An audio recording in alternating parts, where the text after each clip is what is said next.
Assalamualaikum warahmatullahi wabarakatuh. Halo semuanya, perkenalkan nama saya Denisa dengan NIM 106. Nah, di sini saya akan menceritakan kisah Timun Emas. Oke.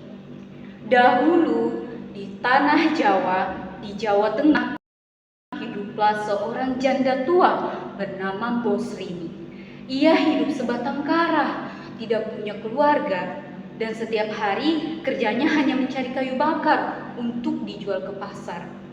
Siang itu, Bosrini sedang beristirahat di sebuah batu besar di tengah hutan.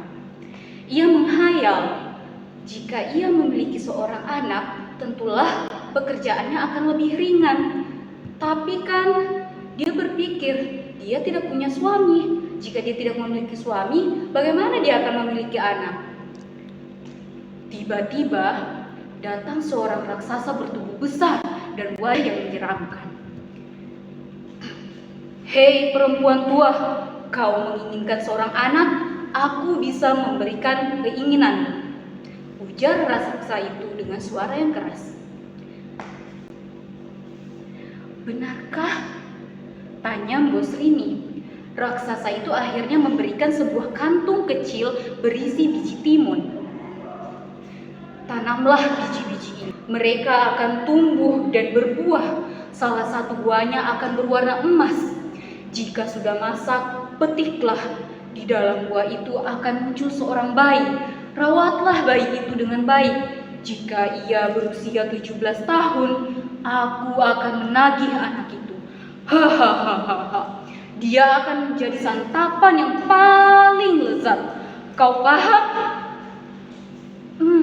Bosrini akhirnya lari terbirit-birit dan menanam biji timun itu. Setiap hari, Bosrini menyiram dan merawatnya dengan penuh kasih sayang. Dan benar apa yang dikatakan oleh raksasa itu. Salah satu buahnya berwarna emas. Bosrini langsung membawa timun emas itu ke dalam rumah dan membelahnya dengan sangat hati-hati. Betapa terkejutnya ia mendapati bayi perempuan yang sangat cantik di dalam timun emas itu. Wah, cantik sekali. Akan kuberikan kamu nama Timun Emas. Hari demi hari timun emas tumbuh menjadi cantik, menjadi seorang gadis yang sangat jelita. Tidak terasa, timun emas sudah berusia 17 tahun. Bosrini teringat tentang janjinya kepada raksasa. Keesokan harinya, raksasa itu datang dan menagih janji. Bum, bum, bum. Bunyi suara tapak kaki raksasa yang menggema. Hei Bosrini, keluarlah. Aku datang untuk menagih janji, kata raksasa itu. Wahai raksasa, timun emas masih sangat kecil. Belumlah enak dagingnya. Datanglah 2 tahun lagi, maka ia akan menjadi santapan yang sangat lezat. Raksasa akhirnya setuju dengan ucapan itu. Waktu terus berlalu. 2 tahun kemudian, timun emas sudah tumbuh menjadi dewasa. Wajahnya semakin cantik. Tapi Bosrini cemas jika teringat akan janjinya kepada raksasa itu. Pada suatu malam, Bosrini sedang tidur dan ia bermimpi bertemu dengan seorang petapa.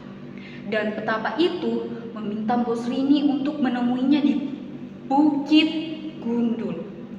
Esok harinya, Bosrini pergi ke Bukit Gundul. Di sana, ia bertemu dengan seorang petapa. Petapa itu memberikan 4 bungkusan kecil yang isinya biji timun, garam, jarum, dan juga terasi. Sesampainya di rumah, ia menceritakan perihal pemberian petapa itu kepada putrinya, Timun Emas. Anakku, mulai saat ini kamu tidak perlu cemas. Kamu tak perlu takut kepada raksasa itu, sebab kamu akan memiliki penangkalnya. Berdoalah kepada Tuhan, semoga Tuhan menyelamatkanmu, kata Bosrini. Terima kasih, Ibu. Tiba-tiba raksasa itu kembali lagi. Hei wanita tua, mana janjimu? Mana timun emas? Cepat serahkan dia kepadaku. Aku sudah sangat lapar, kata raksasa itu dengan suara yang menggelegar. Timun emas, lari nak, selamatkan dirimu. Lari, nak. Iya, Bu, jawab Timun Emas. Ia segera berlari, ia segera pergi dan membawa bungkusan pemberian dari sang petapa itu. Raksasa yang melihat itu langsung marah dan mengejar Timun Emas yang sedang berlari ke padang rumput tadi. Hahaha, mau lari kemana kau gadis kecil? Dengan langkah kaki raksasa yang begitu lebar membuatnya cepat untuk mengejar Timun Emas. Timun Emas sangat ketakutan. Ia teringat dengan kantung pemberian ibunya.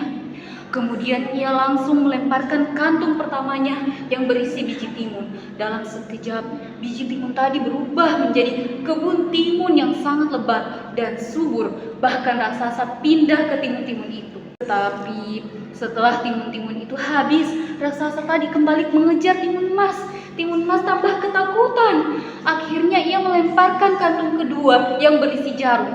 Dalam sekejap jarum-jarum tadi berubah menjadi hutan bambu yang sangat lebat. Raksasa terjebak dalam hutan bambu tadi. Ah, sakit Timun Emas. Tunggu aku Timun Emas. Ah!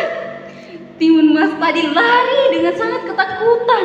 Di saat kebingungan, akhirnya ia langsung melemparkan isi kantong yang ketiga yang berisikan garam. Dalam sekejap, garam-garam itu berubah menjadi lautan. Raksasa tercebur ke dalam lautan tersebut dan menderah kesakitan karena luka tusukan bambu yang diakibatkan oleh hutan bambu tadi lalu terendam ke dalam air garam. Timun Emas, tunggu aku Timun Emas. Mas menjadi sangat ketakutan karena raksasa itu berhasil lolos dari lautan yang sangat luas. Tanpa berpikir panjang, Timun Emas langsung melemparkan kantung keempat yang berisi terasi. Dalam sekejap terasi-terasi itu berubah menjadi lautan lumpur yang sangat ganas. Raksasa masuk ke dalam lautan itu. Timun Emas, tolong aku Timun Emas. Raksasa tadi tenggelam dalam lautan lumpur tersebut. Timun Emas merasa sangat lega karena raksasa tadi telah berhenti mengejarnya. Ia langsung bergegas pulang dan disambut bahagia oleh Bos Rini. Akhirnya mereka hidup bahagia menjadi pasangan ibu dan anak yang saling menyayangi. Jadi teman-teman, dari cerita Timun Emas tadi kita bisa belajar bahwa seberat apapun masalah kita, seperti kesulitan belajar atau menghadapi rasa takut, kita harus seperti Timun Emas, gunakan akal, terus berusaha, dan jangan lupa berdoa. Pasti ada jalan keluar. Oke, itu saja dari saya. Terima kasih. Bye-bye. Wassalamualaikum warahmatullahi wabarakatuh.